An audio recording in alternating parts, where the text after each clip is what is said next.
This is a podcast by WellHouse Church, where we talk about what it's like to be a Christian Monday through Saturday, to live as a person of faith in a culture against faith. What's going on, y'all? Let's talk. Let's talk about it. Okay. How you doing, man? I'm good. Yeah? Good? Yeah. Yep. Good, man. Good.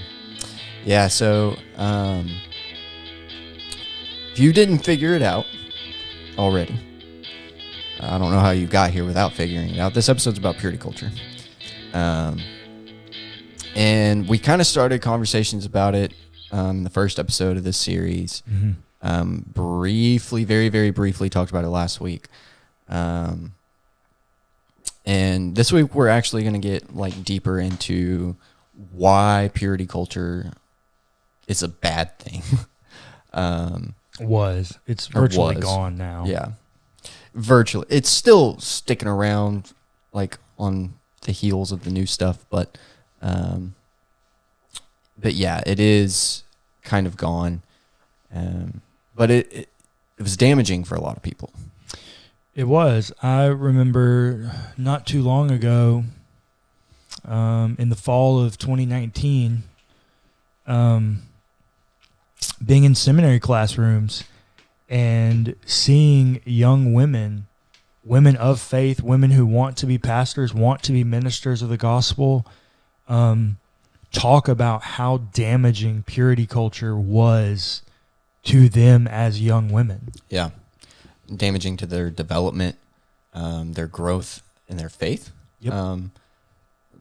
It's just, I can't even begin to say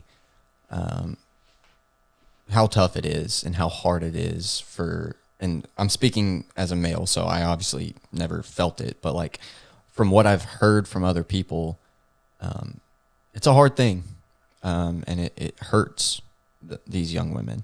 Yeah. And fundamentally what it comes down to is misogyny and sexism. I don't know that I would say fundamentally that's what it comes down to. That is how it played out. Okay. Because basically what happened was a lot of the time was women, you have to stay pure. And if we make you do all the sacrifices of staying pure because boys will be boys, Right. then they won't sleep with girls. And so everybody will stay pure, but the women are the ones that have to do all the sacrificing. Yeah. And so it did play out that way. I don't think that that's how it originally was intended to happen. So I don't know that foundationally or fundamentally it was rooted in that, but that is how it played out. I would disagree that there were some implicit biases there that put all of the responsibility on the women. So that what? They could be shamed if, and the boys stay out of it, right? Does that make sense? Yeah, so what biases do you think were there? So I think that what it came down to was a way of keeping women down, especially in the church. You think, okay, so just them being the weaker sex? Them being the weaker sex, the weaker vessel, yeah. Right? And especially since it was prominent mostly in fundamentalist churches who would hold to that type of belief system. Yeah, okay, fair point. That's how I've always seen purity culture. And since we started this series, I've been thinking about it a lot from like a social perspective. Mm-hmm. And yeah, I'm pretty much convinced that was the basis. Yeah, I need to think about that more. I'm not totally given over to it, but I am fully given over to that is how it played out. Yeah, whether they sure. meant for it to be that way or not, whether there was malicious intent in that way. Well, let me just say, even if they didn't intend for it to, like, they didn't like sit up in their office like, how do we keep women down? Like, no. Yeah. It was an implicit bias thing that ended up happening there, right? Just like the wage gap, right? Yeah.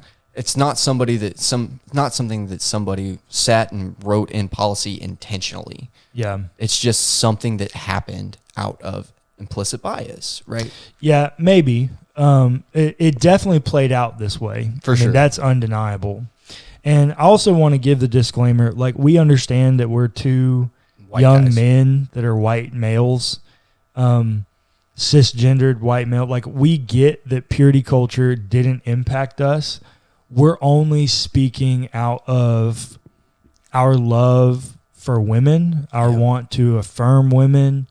I consider myself a feminist. Like, I'm very vocal about that. I love feminist theology. Like, and I love listening to the stories of women and being the voice for them when they don't have a space to have a voice. That's the thing.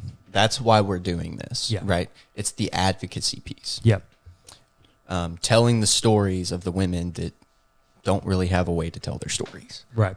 To inform all of you to then go and tell these stories. Right. Correctly. Yeah. So let's start with purity culture at its heart. What was the intent? The intent was to keep young people from having sex. And more specifically, I think the fear was, remember, purity culture arose right after the church got really involved in the prohibitionist movement. Yeah. And so abstinence became a hallmark of the 20th century church. Yeah. And so purity culture came out of it as well, basically an attempt to say, hey, if we take sex, drugs, and alcohol and rock and roll away, we'll make a bunch of really good Christians. And so a bunch of boring Christians. you will make a bunch of boring Christians. And if we can take those away, we'll make these great Christians. And so we're going to do that. We're just going to preach prohibition and abstinence in all things. Yeah.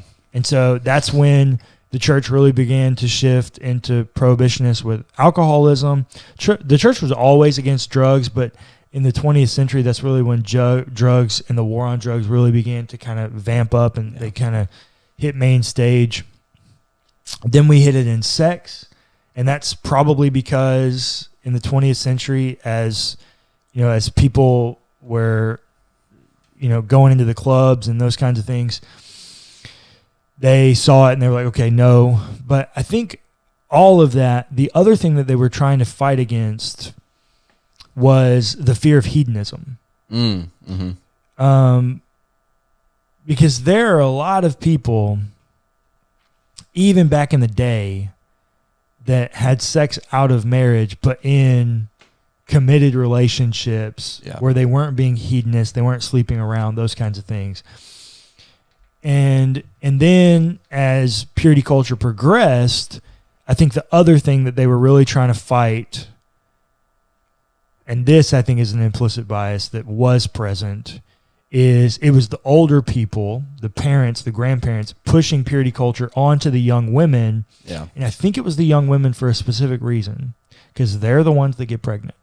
Mm-hmm. And so I think they were pushing it onto young women because they themselves didn't want to bear the shame of having a daughter that had a teen pregnancy.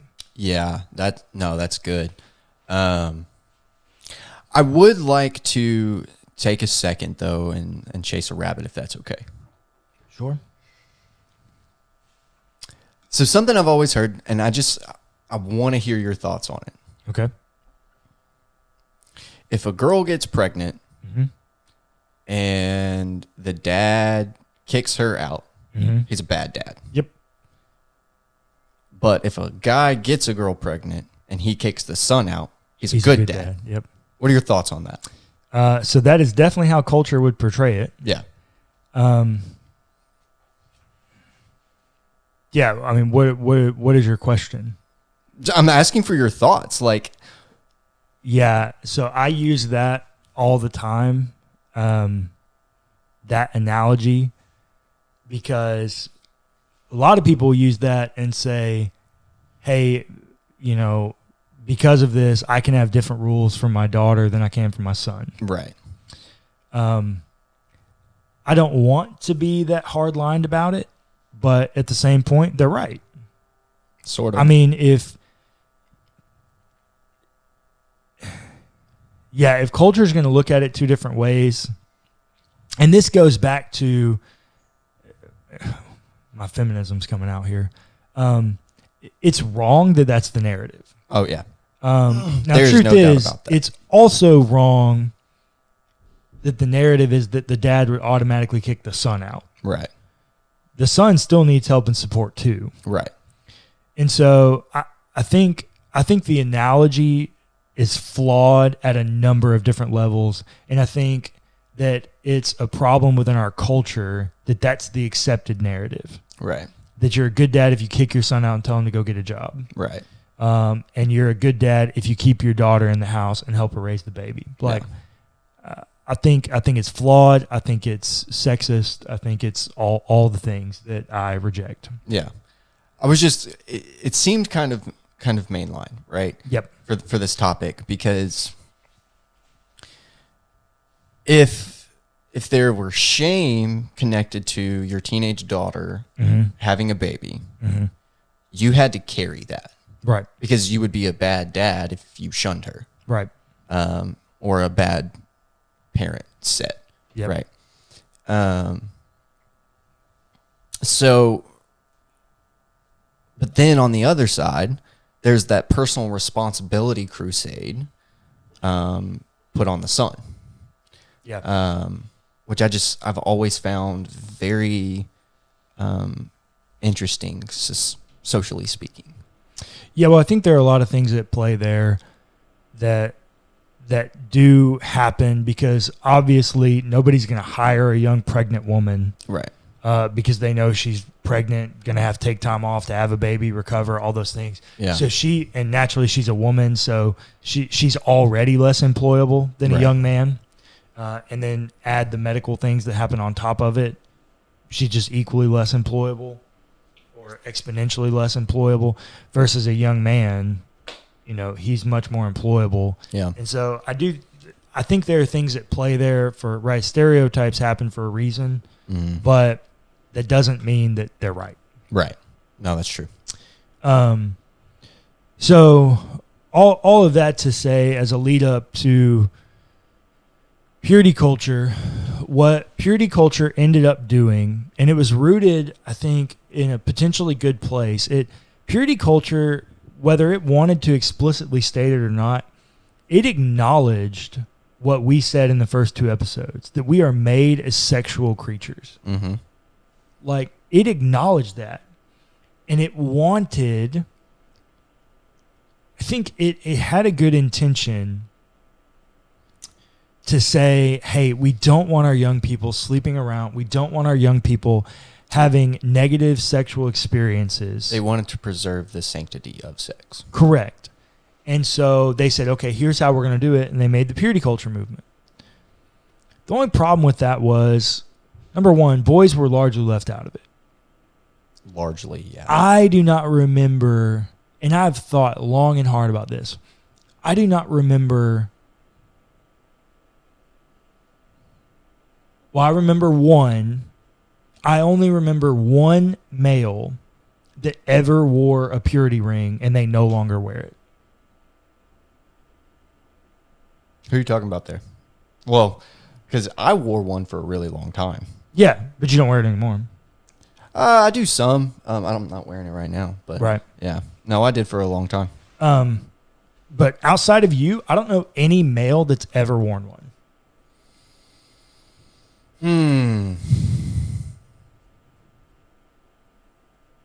I can't think of anybody else either. I didn't wear one.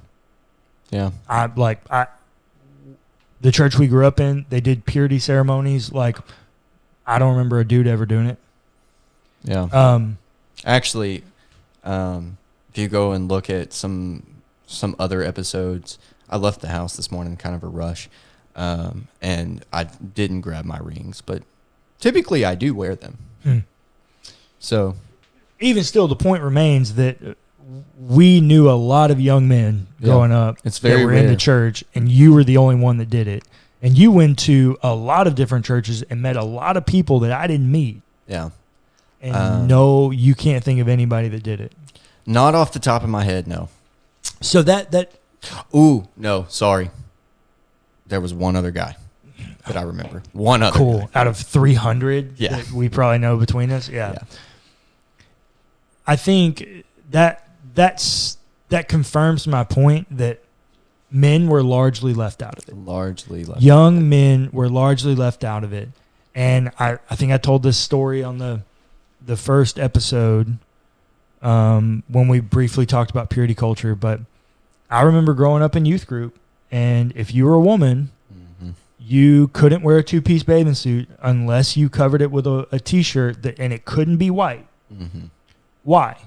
Well, because then it's see-through. Well, no, not the shirt thing. But why couldn't women wear two-piece bathing suits? Well, because it might tempt the men. Yeah.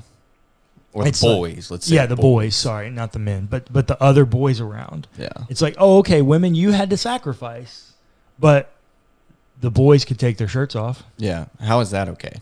Yeah, just the whole thing, as I think back on it, and when you're young and in the middle of it, you just don't realize like how all these things are playing out and what they're actually communicating. Well, and I think something else that that purity culture did, and we kind of briefly just talked about it, but I think it needs to be explicitly stated. Women's sexuality was forgotten, or not necessarily forgotten, but like kind of downplayed. Because let's just be honest here. Women have sexual feelings too. Yeah, for sure. And so if you put all of the responsibility on them, you're kind of setting them up to fail. Well, in lots of cases. Yeah. Well, what ends up happening is you're not necessarily setting them up to fail. It could happen that way, that you are, and in rare cases it is setting individuals up to fail. What you're setting them up for is to experience shame. Well, that too. Yeah, for sure. You're setting them up for them to live in their shame, because what you've communicated to them is that when you give them purity rings that you wear in place of a wedding ring one day, when I first meet someone, when I introduce myself to them, there are two things that I look for immediately, right off the bat. There are two things you can know about a person just from looking at them. Do you know what they are? Well, I know what I do. I'm wondering if they're similar, though. So the first thing I do is look for a wedding ring. Yeah. That doesn't always tell me that they're married or not. Right. But if they wear a wedding ring, most of the time it tells me they're married. Yeah. And then there are sometimes, obviously, married people don't wear rings anymore. Right. But by and large, it works majority of the time. Yeah. And then the other thing that I look for is if they're wearing a watch. Why the watch? Because the watch will always tell me what hand they are dominant, because you always wear the watch on your off hand majority of the time. Okay. So those are two things that I look for. I see where you're going with this. In the same way, that's because those two things are deeply tied to our identity. Yeah. Your dominant hand means you do most Everything. activities with your dominant hand, and your marriage is a piece of your identity. Mm-hmm. So when you give a woman a purity ring, you are tying her identity to her purity. Well, and also not only that, the way that you just said that's like the first thing that you look for is a ring on that finger. Mm-hmm. It's kind of a warning sign too for young boys. You know what I mean? It's like kind of a war, right? Like, yeah. Which in another way is... It's like the opposite of a scarlet letter. Yeah, like... Yeah. Really? Yeah, it's really difficult, and until you've heard the pain of some of these young women tell their stories of growing up in purity culture, hearing about it, doing the purity ceremonies, all these things, and then the real pain happens. They wrestle with pain. They wrestle with self-worth in the middle of it, because they're constantly being told a narrative. Hey, don't have sex. Yep. Don't slip.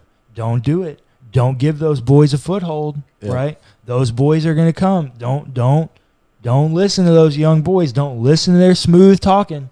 Don't succumb to their smolders, right? Mm-hmm. When you're constantly being told this narrative. And on the flip side, the other part, the part where this happened for boys is the narrative around fundamentalist in young boys' small groups was always about sex. Lots of times. It's like, this is just where you fail. Let's talk about it. All these things. And whoa.